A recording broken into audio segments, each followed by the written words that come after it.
John. Hello. One, two. How you all doing? Are you looking forward to a good night? Yes. So am I. Okay, when the boys warm up, dear friends, you're very welcome to the Playhouse tonight for another great concert. And I can't believe it's a year since we were last here. Seems only like a few months ago. But was it Jim Carrey said, life is like a box of chocolates. Believe me, when you get older, it's like a roll of toilet paper. The closer you get to the end, the quicker it comes. Okay, so most of you are here tonight to see family members. It could be maybe your father, or your grandfather, or uncle, or brother-in-law. It could be your son, unlikely, but you never know. Someone asked my wife during the week, are you going to see Danny perform on Friday night? Keep it clean, boys, keep it clean. She says, no, I can see him making a fool of himself any day for nothing. Are we ready, boys? Okay, so you're all very welcome, and a very special welcome to our friends and colleagues from Strabane who are doing the same thing. So we were up in Strabane about 2 weeks ago. They put on a show as well, a very good show it was, and they were focusing on the show bands. And a sort of sense that the Strabane men didn't like us dairy men going up stealing their women. But you know what? There's nothing to worry about because we have our own dairy girls. There they are. So what about the dairy girls, huh? Not young for you. Some great life for the dairy girls, weren't they? What are you doing heading up Bum Street with an ice cream horn, pa? Or, look, I wanted to be an individual but my man wouldn't allow me. Or what about this one? Camel is a wee Ethiopian boy from Ballabafade. Anyway, a great show lined up for you tonight, and songs and sketches. If you know the songs, please join in. If you don't, take off your shoes and hum along. That was a line from the late Jimmy Liddy, once used. Okay, so the first song we're kicking off tonight is Walk Right Back. The year was 1961. The fire service moved from the station on Victoria Road at the end of Craigavon Bridge to new premises in the Northland Road. A wee man from Strabane, no, not Hugo, he was fined £1 at the local petty sessions for jumping a red light.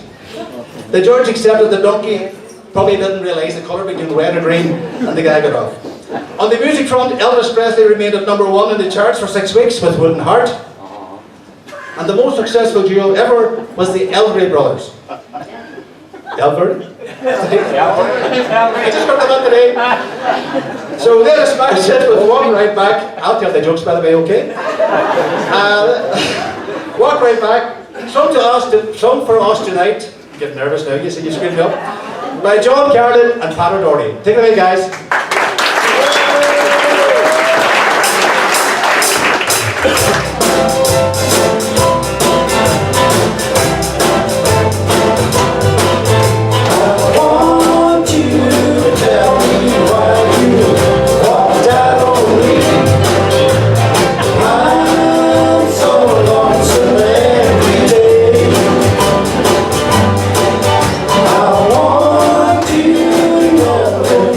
You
called Things. The year was 1962. That was the year that Marilyn Monroe sang Happy Birthday to President Kennedy. Her performance added to the rumours that they were having an affair. Who do we talk about gossip, huh? Sadly, Marion died on August the 5th, 3 months later, from a suspected drug overdose. Something which might be interesting to the boys behind me is the fact that the first hip operation took place in Wigan. You'll notice that quite a few of our artists are sitting down. Actually, one of our artists had a hip operation about 6 months ago, and he asked the surgeon could he have the bone for his dog.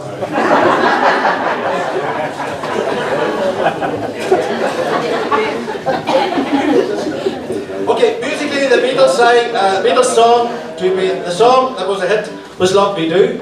It was released and Elvis was #1 with She's Not You. Bobby Darin released Things, one of his biggest hits, and tonight our very own Jim Devine is going to take us back to 1962 with a wonderful version of Things. Jim Devine.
Things are getting very expensive these days, aren't they?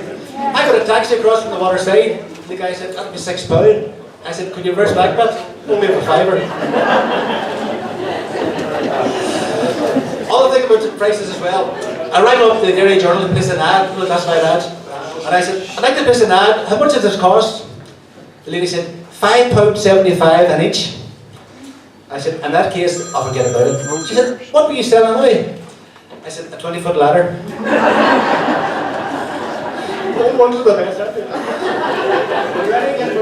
Next up on our playlist tonight is The Last Thing on My Mind. It's a song way back from 1964. And locally, families from the Springtown camp area, which was originally an American naval base, made a silent protest through the town and demand for rehousing. I Want to Hold Your Hand gave the Beatles their first #1 in America, and later in the year they held the top 5 positions in the American charts. The rock group, Them, with that grumpy band, The Man, up front, played the first gig in Belfast, and Cassius Clay beat Sonny Liston to become the world heavyweight champion. Bill Haley in the comments appeared in the Palindrome in Strabane. Up Strabane! Just checking, did they go down to see if okay? And posters appeared in the shop window in Oma informing that a bus would leave Oma at 9:15 sharp. That's the time most of us go to bed now. Anyway, the next song was written by Tom Paxton and he recorded in 1964. There's been many versions of it. Please welcome Conleth Keeley. And a little bird told me just recently that Conleth played with the Furies for a while, but he's too modest to say that. This is his version of The Last Thing on My Mind.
MasterCard. Look, MasterCard. They say it's priceless. This card is priceless. Familiar with this card?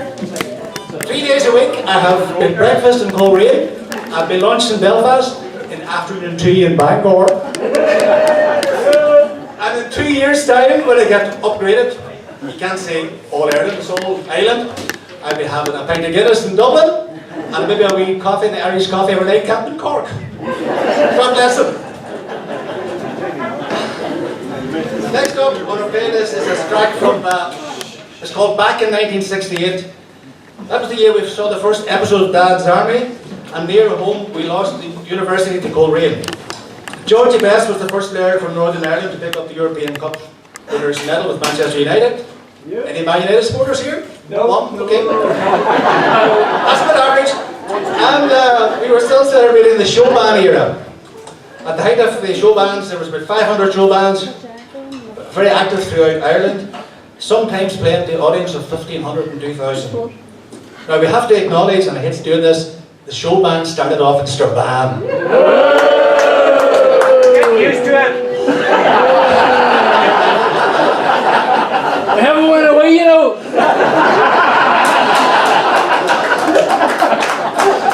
Okay, the show band started off in Clipper Clarkin when they threw away the stands and the chairs and they played live. And we had the pleasure of seeing the only surviving member of Clipper Clarkin 2 weeks ago, thanks to our colleagues in Strabane, Mr. Art O'Hagan. And he sang the Roses to Lee. Okay, locally Gay McIntyre was the band most rated among the top 5 in Ireland. Right.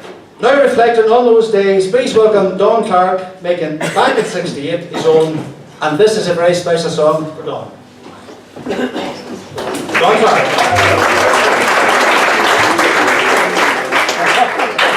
In this song, I say, I want to go back. I'll be interested to hear how loud my Strabane friends say it tonight. And they don't mean it. We know what I'll be hard tonight. Anyway, in that decade of the 60s, I happened to be travelling out. I was a troubleshooter with a cash register company in the early days of the itemizers, and they had their teething troubles. But I became a crafty so-and-so in Belfast. I used to go down to the workshop and learned quite a bit about them. So anyway, that was it in 1968. So when I heard this song, it brought me back when Terry, the Cavity heard it, he said, we have got to put that in the show. So, when you're ready.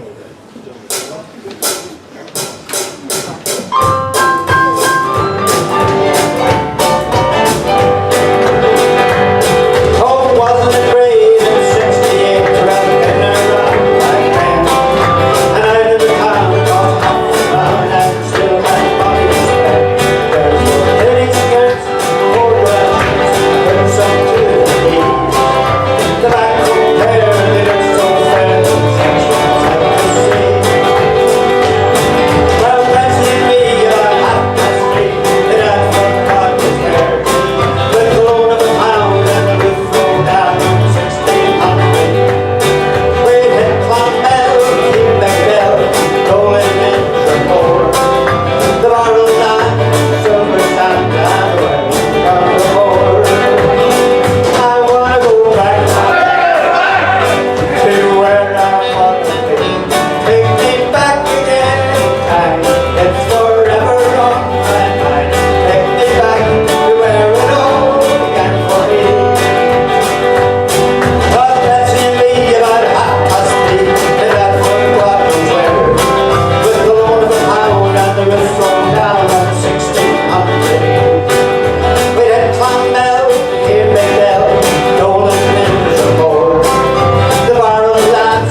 for you by Tommy Sharkey and John Carlin. Let me tell you a wee story with these two gentlemen. And relax, it's all good. Tommy's one of the latest to join this workshop, and Tommy's a brother of mine. That means me and him's married to two sisters. And I was introducing Tommy to all our colleagues, right? Going around, this is John, and this is Frank, and this is Mixie, and so on. And after about an hour, John came up and says, Tommy Sharkey, Belfast, 1928, something like that. And it turned out these two guys served their apprentices in Belfast all those years ago. Well, gee, it was so emotional. There was hugs and kisses and tears. I felt excited, surprise. Anyway, true story, 2 men and a week. Some crowd out here today, Joe. Aye, Bixie was well known. Nobody looked him right up, but it was definitely well known. You went way quick. What happened to him? I don't know, but apparently the last thing he said to the young fellow was, would you stop shaking that bloody letter? They must have been in bad shape. See, the coffin's closed. I just took the mask card and the top of the coffin along with the others. There's some talk about them bringing back them coffins with a wee glass panel on them. Do you think we'll catch on here? Remains to be seen. Alright.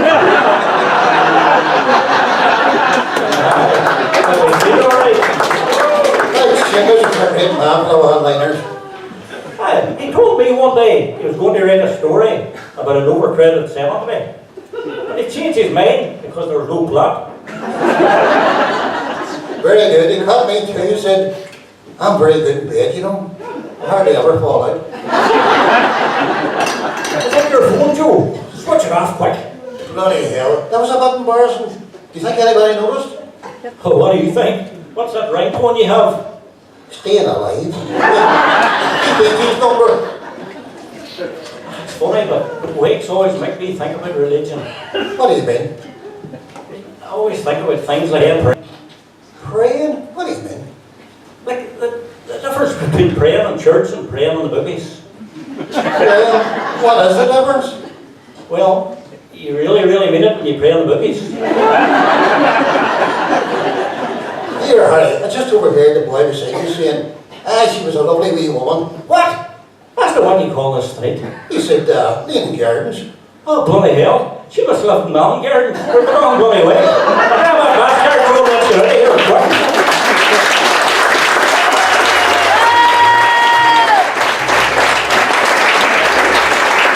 Tommy and John, that went out really well, that was dead on. Okay, the next song, Wonderful Tonight. Elvis Presley was born on January 8th, 1935 and gave his last concert on the 26th of June, 1977 and died 2 months later in Memphis, Tennessee. A gallon of petrol cost 35p and near home, Dopey Dick got lost in the foil and stayed with us for about a week. That's more than the average tourist, usually it's 2 days.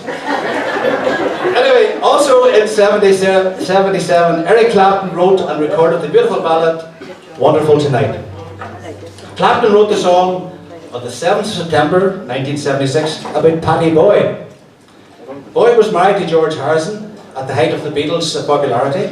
She later married and divorced Harrison and married Eric Clapton. On Wonderful Tonight, Boyd said, for years it tore at me to have inspired Eric and George before him to write such music was so flattering. And I can understand that. I felt this same way when I first heard Danny Boy. Here to sing for us tonight, and a great version it is, Trevor McLean.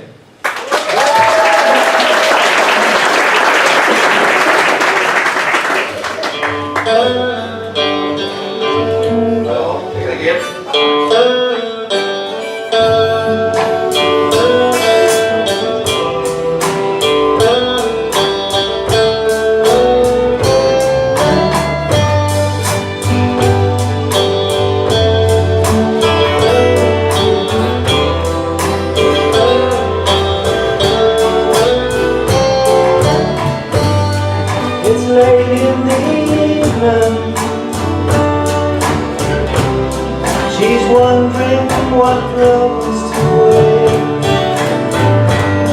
She puts on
time to go home now, and I've got a naked head.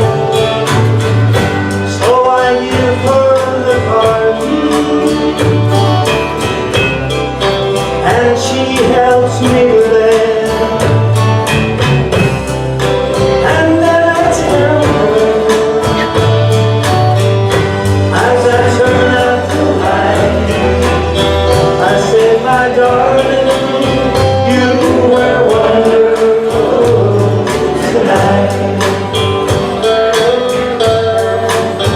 Oh yes, my darling, you were wonderful tonight.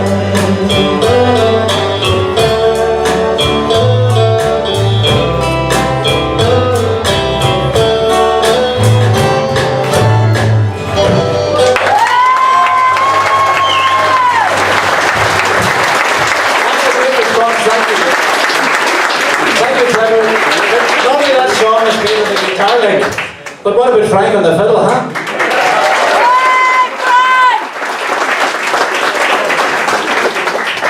I feel like a clergyman up here. It's probably a good time to have a collection.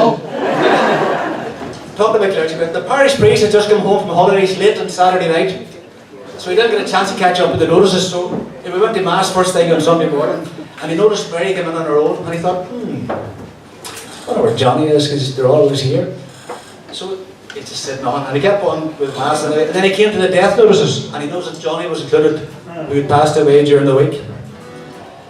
So after Mass, he was outside waiting to all the people come out. He got Mary, and he says, Mary, he said, I just realised Johnny passed away during the week. I was on holidays, you know. She said, yes. He said, Mary, I'm devastated. Was it very sudden? Oh, it was sudden, Father, it was sudden, Mary. He said, you went very, very close. How long were you married? 48 years, Father, 48 years. Mary, I'm sure you have some fond memories. Can you remember his last words to you? Oh, I do, Father. Mary, please put down the gun.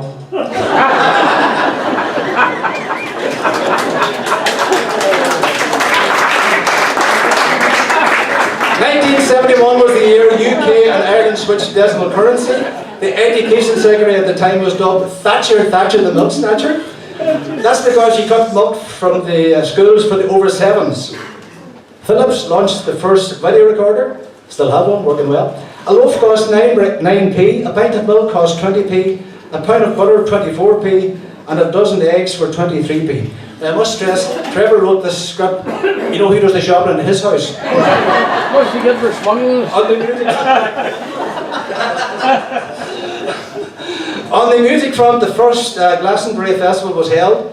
Davy Jones left the Monkees, and the charts included Ernie, the Fastest Milkman in the West by Benny Hill, Grandad by Clive Dunn, and Chirpy Chirpy Cheep Cheep by Miller Thoreau. The next song, however, is a country song. And it's a song by Charlie Pride. Actually, it was Charlie Pride's first #1, and Charlie was in this town 2 weeks ago. The song is called Kiss a Day to Good Morning, and Charlie went on to record a further 38 #1s. Here to sing it tonight is Seamus Phillips.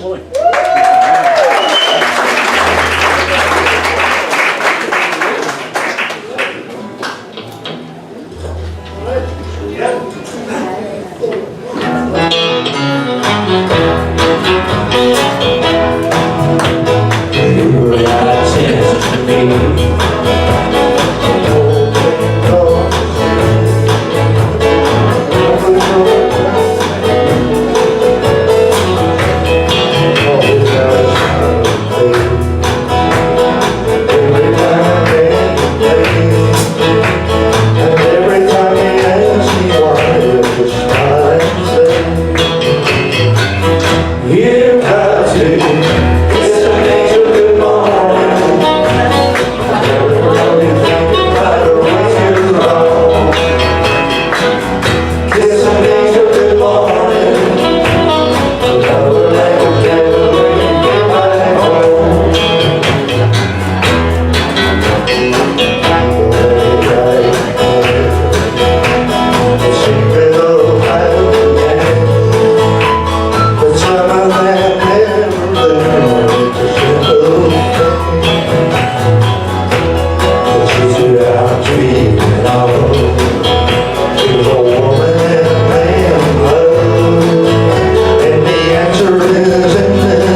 somebody set up there for the next little sketch, and this sketch is called Two Dirty Men at the Doctors.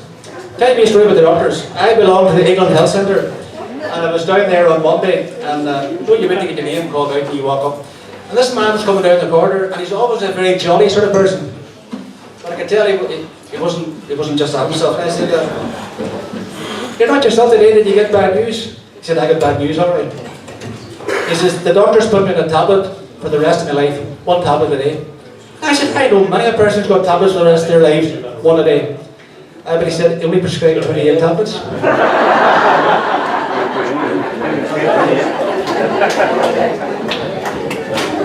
Did you hear about the Serban man went to the doctor? We don't go to the doctor He says, "Doctor, can you give me something that'll make me sweat?" He says, "I will, surely I'll sign you off."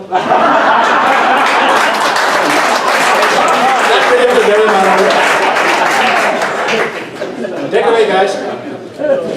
Morning, John. How's it going? One of yours, Jim. Don't talk to me, Paddy. I'm blooming pains everywhere. What are you in for the day? That stuff he gave me for the heartburn last week is cutting the stomach out of me. I'm beginning to lose faith in this crowd in here, especially Dr. McCafferty and Dr. Hart. I didn't pay attention to you half the time. I was in last week and I told her what was wrong. She said, "Just drop your trousers and jump up on the couch with her, please." Why did she say that? Well, that's what I asked her, and she said, "Well, you told me you had a rash around your rear." I said, "No, doctor, I said I had a rash around my ear."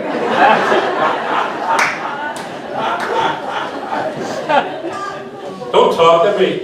You see that wee receptionist over there? The last time I was here, she handed me a wee glass bottle and said to me, "You probably need to use this before you see the doctor." And she nodded to that wee room over there. When I came out of the room, I gave her back the empty bottle. And she said, "Did you not use it?" I said, "I didn't need it. There's a toilet in that wee room over there." Sure, I told your woman a few months back I thought the memory was starting to go, and she said that, "Why are you forgetting things?" I told her I was in the house on my own one day and I couldn't find the stairs. And she said, "Did you forget where you left your glasses?" I said, "No, I forgot I lived in a bungalow."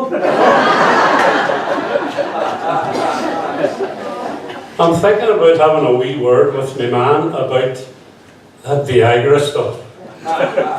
You know anything about it? Well, no, all I've heard is you have to swallow it quicker, you get a stiff neck. Apparently, it's the greatest thing ever. The fountain of youth, they're calling it. Makes you feel like a man of 30. Can you get it over the counter? What? Can you get it over the counter? Well, you probably could if you took 2 pills.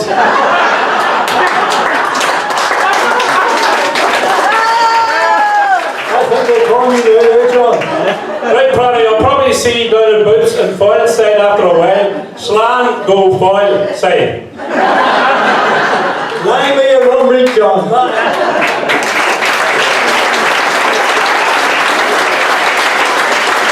That just brings for multicultural. There's a little bit of Irish and also Scots there. We cater for everybody here at this workshop. Talking about the doctors, I was in for a wee check-up and I said, "Doctor, I think the wife's hard of hearing, you know, and it's a sensitive sort of thing. How would you work it?" He said, "You just, from a good distance away, just ask her something. And then a bit closer, a bit closer, a bit closer." So I thought, "I'll try that." So I said, sort of stand in the hallway and she was in the kitchen. I said, "What's for dinner tonight, darling?" So moved talking and I said, "What are you cooking tonight, honey?" No response. Up again, I said, "What are we having tonight, darling, for dinner?" I was getting really concerned. So I went up really close, like this. I said, "Darling, what are you cooking me tonight?" She says, "For the 4th time I told you chicken."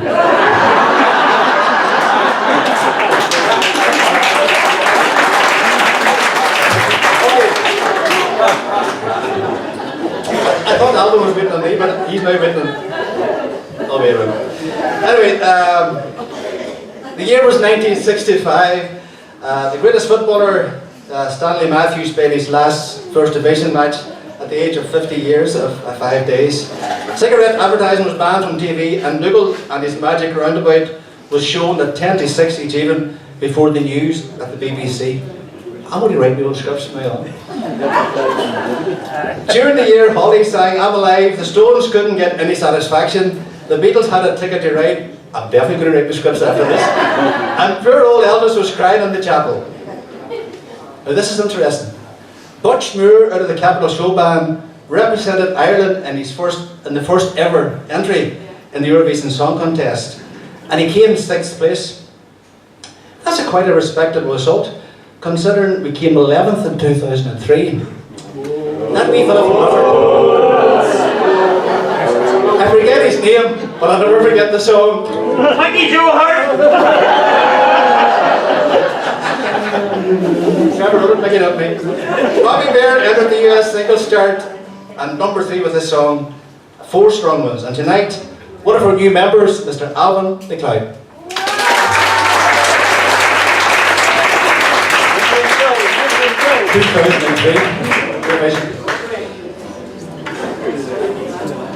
Just wanted to have a wee word that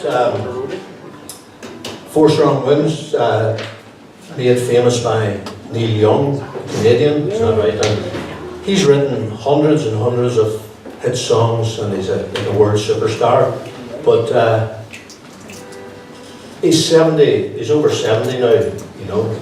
But I have it on tape record that when he was about 16 or 17 years old, he went away from his home for the first time on a vacation, or as they say in Derry, he went on his holidays.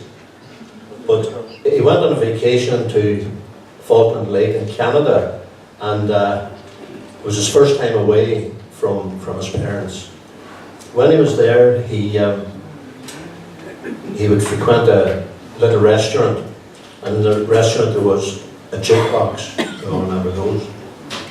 And in the jukebox, he discovered a record, and he says he fell in love with the record, and he spent all his money really playing that record over and over again. He thought it was the most beautiful sound he'd ever heard. But of course, he went on to write worldwide hits, you know. But it's a song I've been singing for a lot of years. I enjoy it. It's one of my favourite songs. And I'm going to sing it tonight with my new friends. 4 Strong Winds.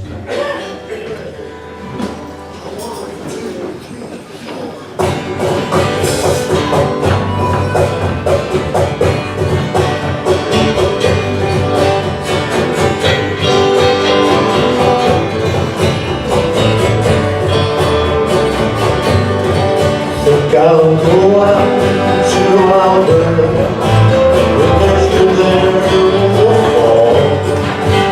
Got some friends that I keep going, some working for. Still I wish you'd change your mind, if I ask you one more time.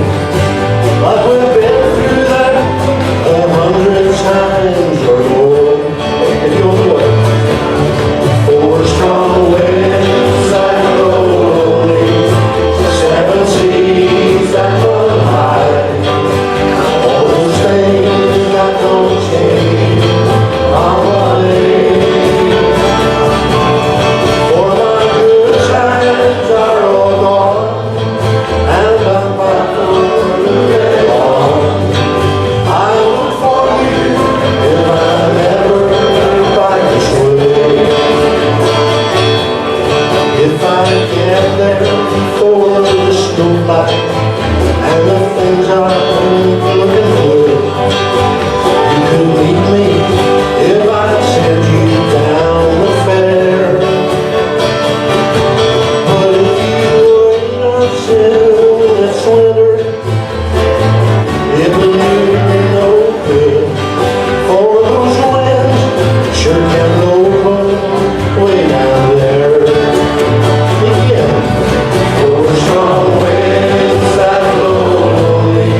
ever back this way.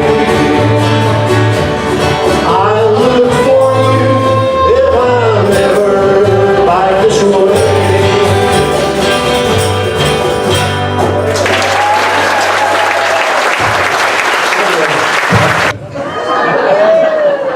Great repetition. So we were chatting away and I said, look, I need to rush now because the confidence was just ground level. And I was walking away, he said, sorry, I didn't catch your name. And I said, it's George Clooney.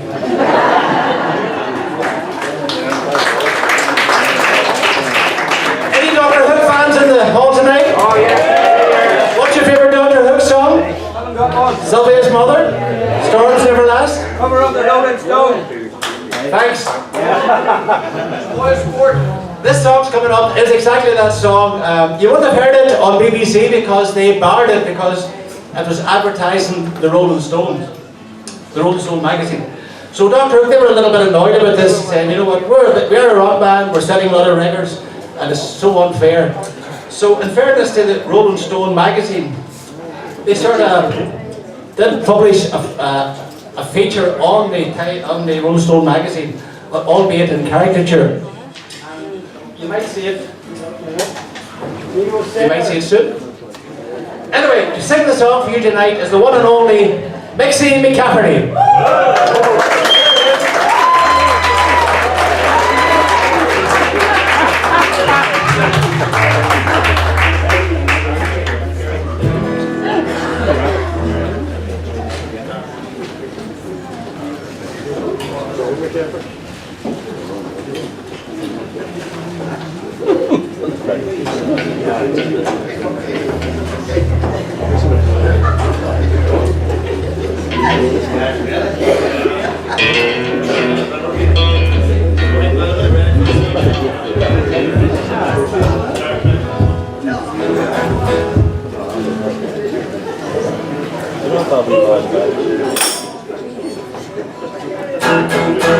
Go ahead, Rick. Tell them who we are. We're big rock singers!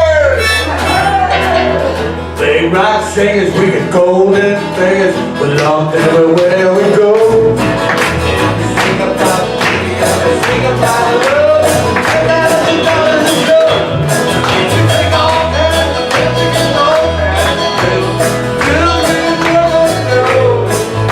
The little little gets to when the good mom fingers on the cover of the road. Rolling stone, rolling stone.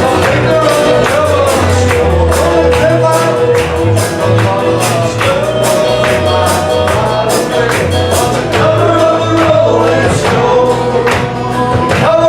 of the stone. Little lady, little cocaine, baby, your brother, all my Jew. I got my dear old red daddy, but he's down my little city. But all the things money can buy, I never have to be alone. I can't get a reason, I can't get my picture on the cover of the Rolling Stone. Oh, I get my picture on the cover.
I'm gonna see my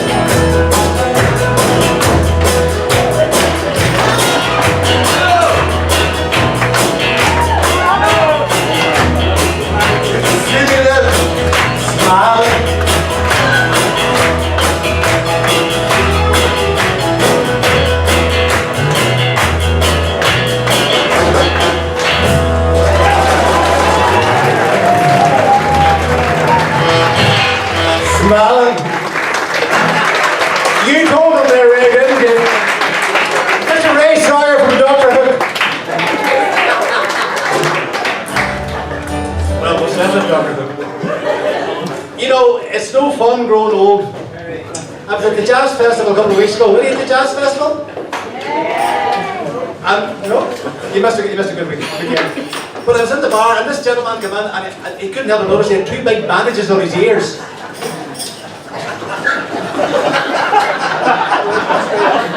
Will someone please call security? As I was saying, I was in the bar and this guy came in with two big bandages on his ears. And I couldn't help but notice the bandages. So I said to him, what happened to your ear? He said, the wife's away to running golf for the weekend, he said, and I was ironing the shirt and she phoned me and I put the phone up to the ear.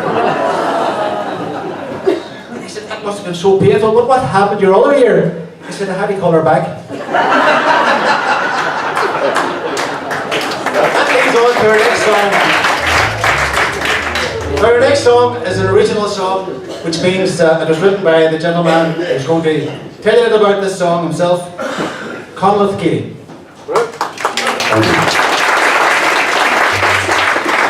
Well, folks, it's good to see you all here.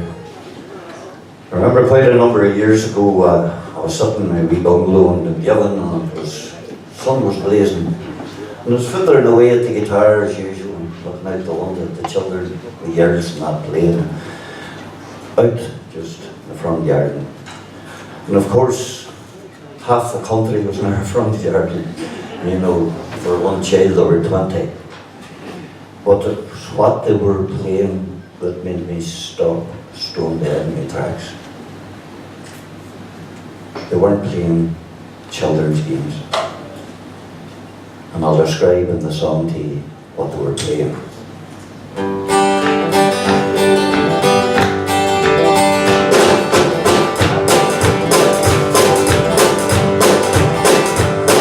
Did you know the growing old gets faster day by day?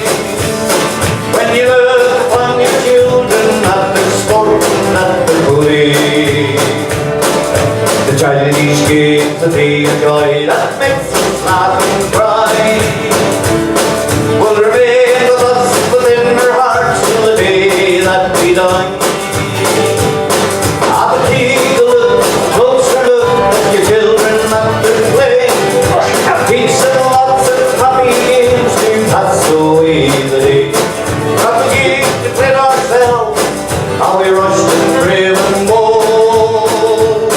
That was all the lost children, so young, growing old.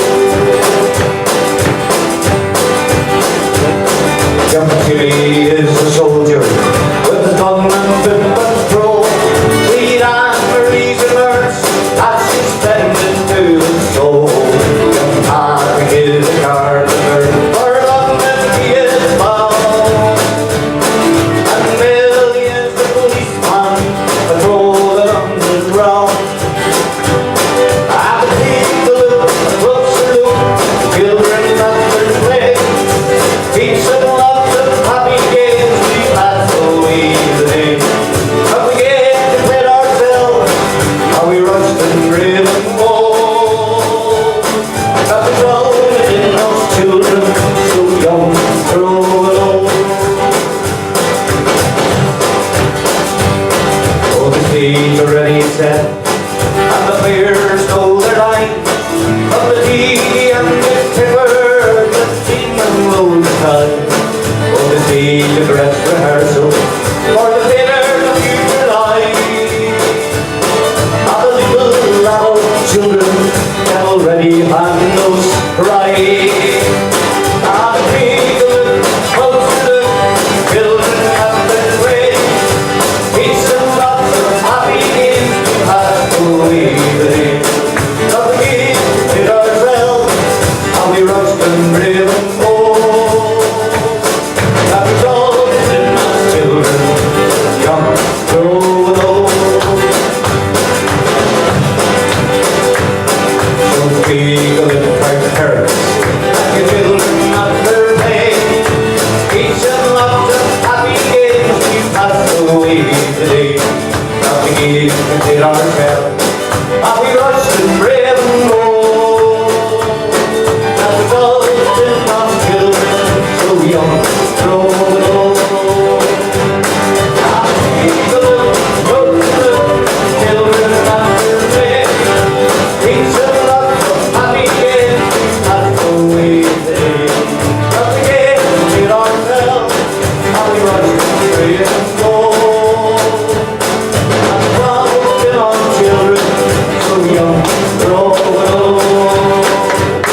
song.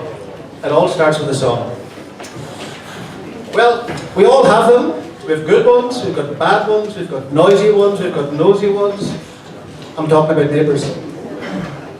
And we have a new next door neighbour. But 3 or 4 months ago, doorbell rang out of the door and he says, "Hello, I'm your new neighbour." I says, "No, you can't be because I'm here now 13 years. He says, when I'm here, he said, "How many rolls of paper do you use for your hall, stairs and landing?" I says, 9, the way he went. And then about 3 weeks later, I was coming down and drove on, and he was there and he says, "I was here earlier." He says, "Where were you?" I said, "Actually, I was up at the cemetery." He says, "Who's dead?" I says, "All of them." He says, "You told me you needed 12 rolls for the paper." I said, "That's right." He says, "Well, I have 3 rolls left over." I said, "Fine enough, so bad."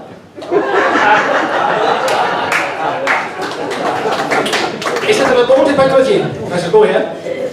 He says, "I was going to the shop to get a paper." He says, "And your dog went for me." I said, "Which one was it? Because none of them ever went to the shop for me." Our next song is called "Black is the Colour," and there's a difference of opinion about the origin of this next song. It's an early 1900s traditional folk song, which some say was first known in the Appalachian Mountains.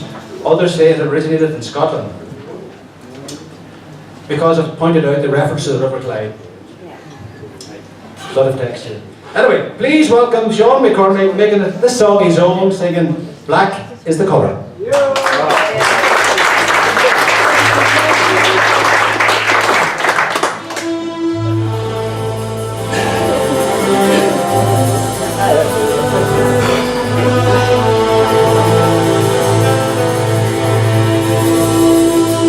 Black is the colour of my true love's hair. Her lips are like some roses fair. She has the sweetest smile and the gentlest hand, and I love the ground whereon she stands.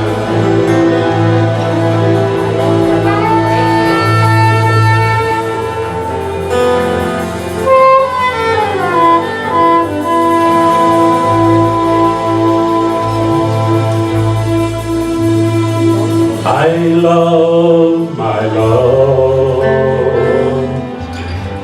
and well she knows. I love the ground whereon she goes.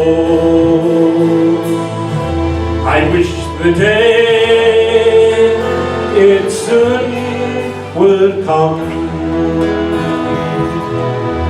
when she and I could be as one.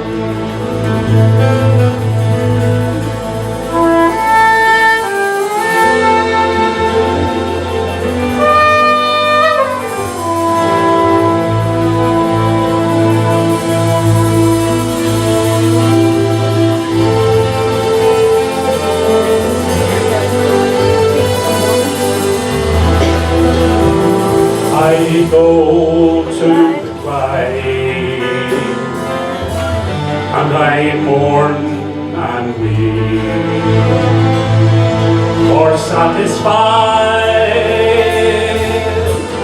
I ne'er can be. I write her a letter, just a few short lines, and suffer death 1,000 times.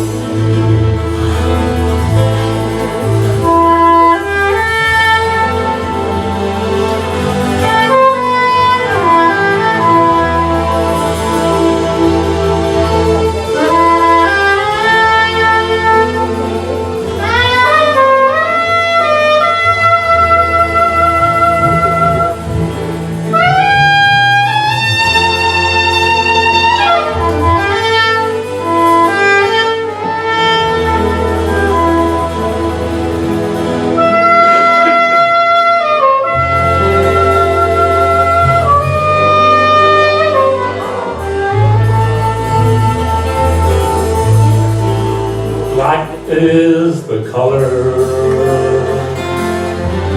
of my true love's hair.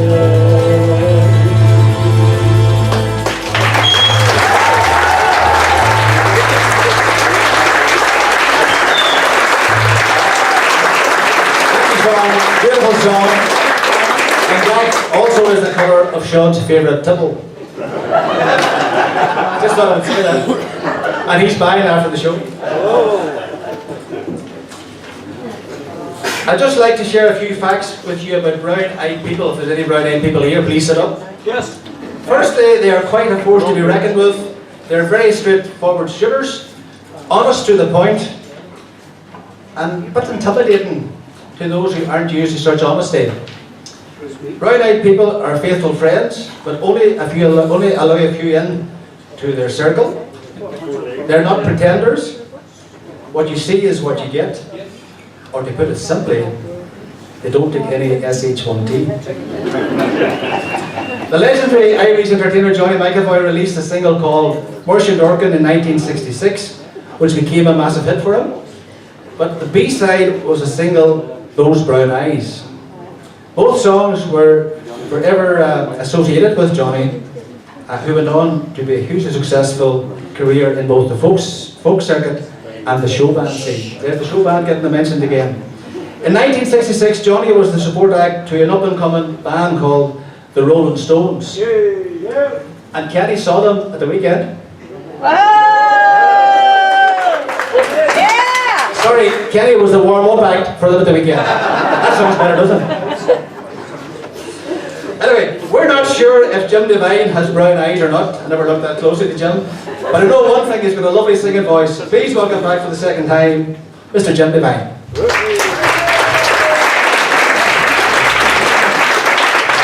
Sorry, Mr. Country Jim Devine.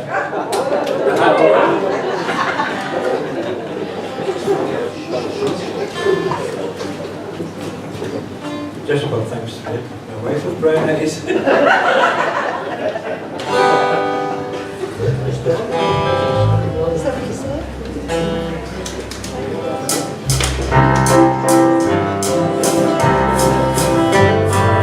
Those brown eyes I know so well. Those brown eyes I love to see. Love I love for those brown eyes.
Thanks, Jim. Sorry, just a second. Okay, that's breaking news from RTE. Yes. Apparently at 6 o'clock this evening, a 4-plane aircraft, a 4-seater aircraft. This is the first time, alright. It gets worse. This is news from RTE at 6 o'clock, yeah. A 4-seater aircraft has crashed into a cemetery in West Kerry. Yeah, 4-seater. Gardaí have uncovered 155 bodies and they're still counting.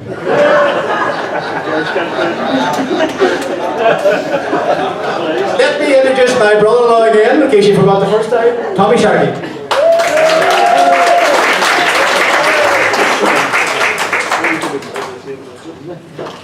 Our own Jerry Anderson was a great man for wandering around the country and trying to gather up things that are strange and funny and witty. And he played this a few times on his radio show on the mornings, back more years than I can remember.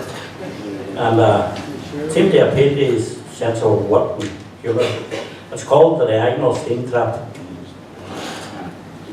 Now they built a big ship down in Ireland, and it was made for the sale to the Turks. And they called him the yard's chief designer to design all the engines and works. And when the engine was ready, and they screwed on the very last part, your man said, "Let's see how she runs, lads." Hey, Jesus, the thing wouldn't start. So they pushed and they worked and they footered, and the engineer's face said, "Not too bad." The engineer's faces got red. And the designer, he stood looking stupid, scratching the back of his head. But while they were footering and working, oh, down there's old Jimmy Dalzell. He had worked 20 years in England, and he had 10 on the aircraft as well. And he pushed and he shoved and he muttered till he got himself through to the front. And he had a good look around the engine, and he found, and he let a few mutters and grunts. And then he looked up at the gaffer and said, "See, Mr. Smith, do you know, you've left out the diagonal steam trap. How the hell would the thing go?" Now, the gaffer, he wouldn't admit, like, to not knowing what this was about. And the gaffer, he wouldn't admit, like, to not knowing what this was about. And he says, "Right enough, we were stupid. The diagonal steam trap's left out." But in the meantime, old Jimmy had scarpered away to throw on his board. And the gaffer come up and says, "Jimmy, could we have a wee word? You see that diagonal steam trap? And what's left out, it's bad luck. But the engine shop's powerful busy. Do you think you could knock us one up?" Well, old Jimmy was laughing his scone off. He had made it all up for a gag. He could see but a strap on the engine. The feed pipe was blocked with a rag. But he stuck old hands in the pockets and he says, "Aye, I'll give you a hand. I'll knock his one up in the morning, the whole bloody thing will be grand." So old Jimmy set to work the next morning to make what he called a steam trap, an out box and a few bits of tubing, and a steam gauge stuck up on the top. And he welded it onto the engine and he says to the wondering mob, "As long as that gauge is at 0, that steam trap's doing its job." Now, the ship was the fastest ever, so they sent her away to the Turks. But they told them, "That steam trap's a secret. We're the only ones who knows how it works." But the Turks, they could not keep their mouths shut. And soon the story got round. And the Russians got quite interested. Them boys over there to the ground. So they sent a spy dressed as a sailor to take photos of Jimmy's steam trap. And they took them all back to the Kremlin, and they gathered round to look at the snaps. And the head spy said, "Mr. Kosygin, I'm damned if I see how that works." So they packed him off to Siberia, and they bought the whole ship from the Turks.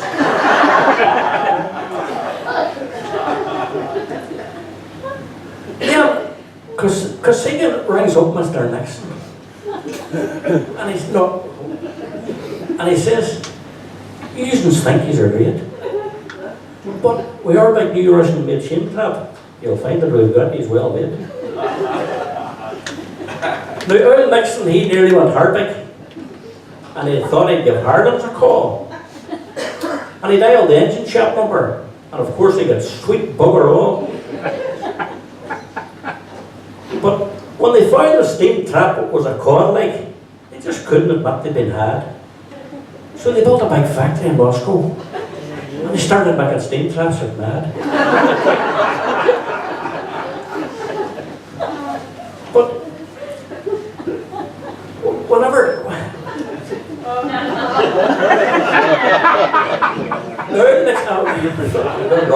Earl Nixon, he nearly was heartbreak, and he decided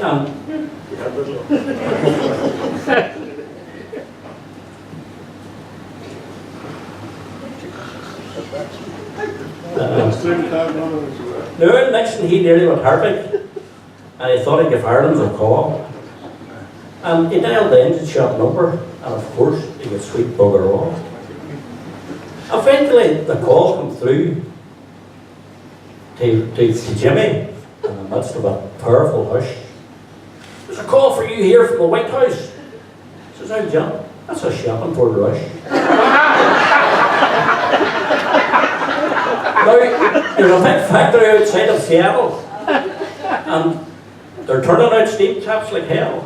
It employs 25,000 workers, and the head of it is Jimmy Dalzell.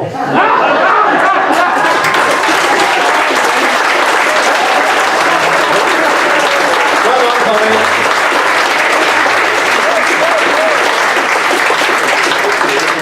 That's what it needs, I think, to do all those lines and writing being so small. And we all miss Jerry, don't we?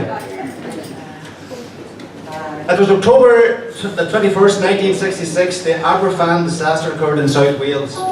A slag heap of unwanted rock from a local mine slid down the mountainside and virtually demolished Pantlas Junior School. 116 children aged between 7 and 10 and 28 adults died. Quite a few years before this disaster, a Welshman called Tom Bethel captained a 16-foot boat known as a sloop, which was lost at sea.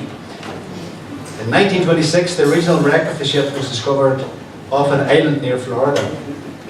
The story was adapted into a poem, which was put into music and recorded by the Kingston Trio in 1958.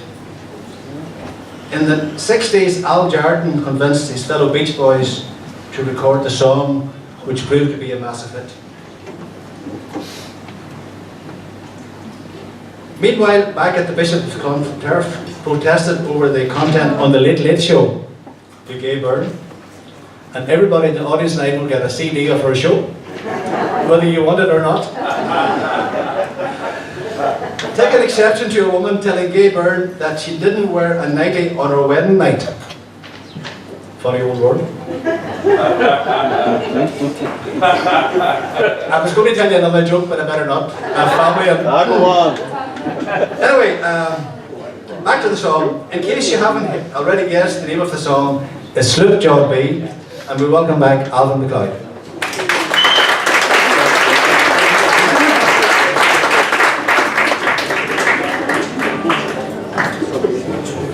Yes, indeed, it was originally a folk song, and the Beach Boys took it on. And Beach Boys wrote all their own songs, if you can imagine.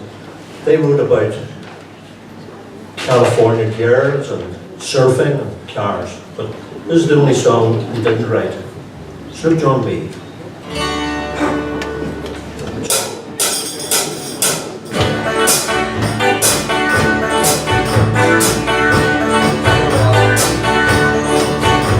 We sailed on the sloop John B, my grandfather and me, around Nassau town we rode, drinking all night, dying to the fire, with our heels so bright.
so broken, I wanna go home.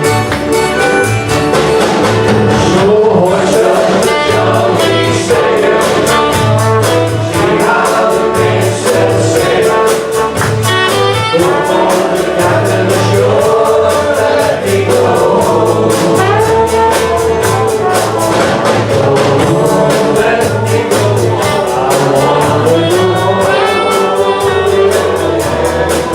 I need some good love, I wanna go home.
And he travels every Tuesday from Coleraine to be part of the boy band. A big asset.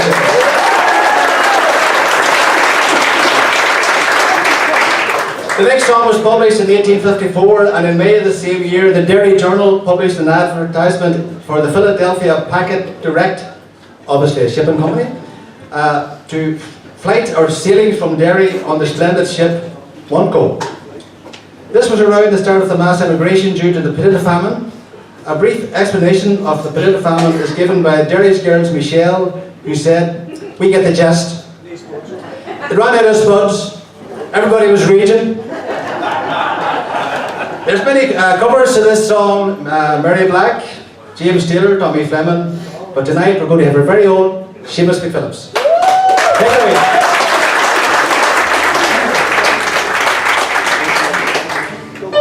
For any more chorus, please join on there.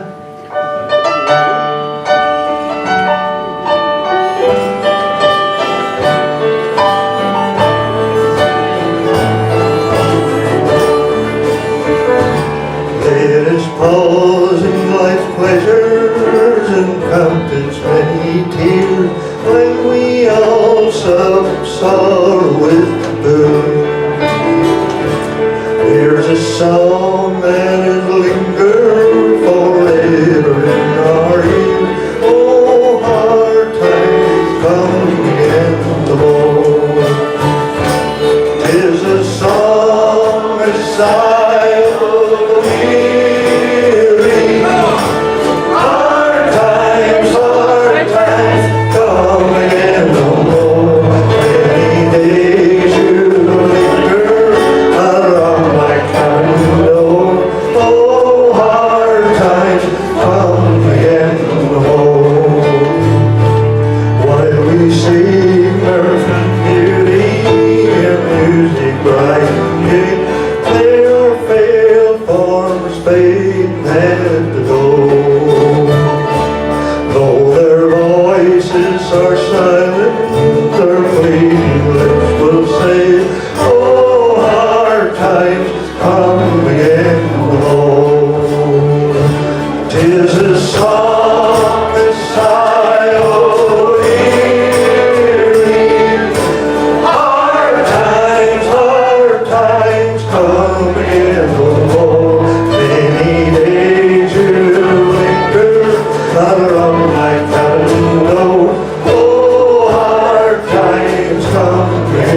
tale of the maiden who go and drive away with the warm-hearted maid.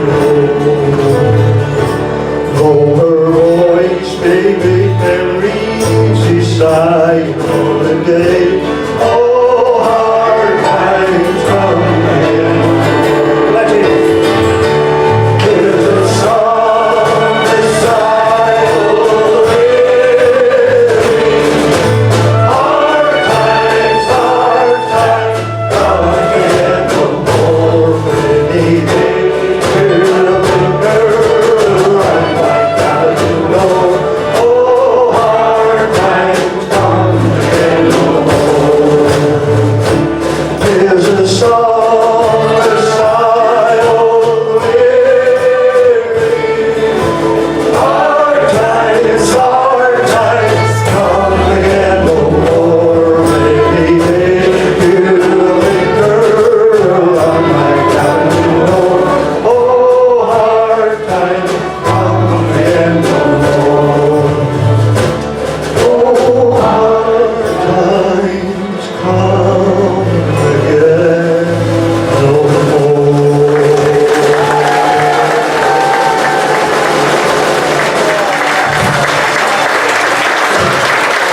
Thank you so much. Thank you very much. Hard time. Can I just take a few minutes now to introduce some of the members who haven't done any solo acts yet?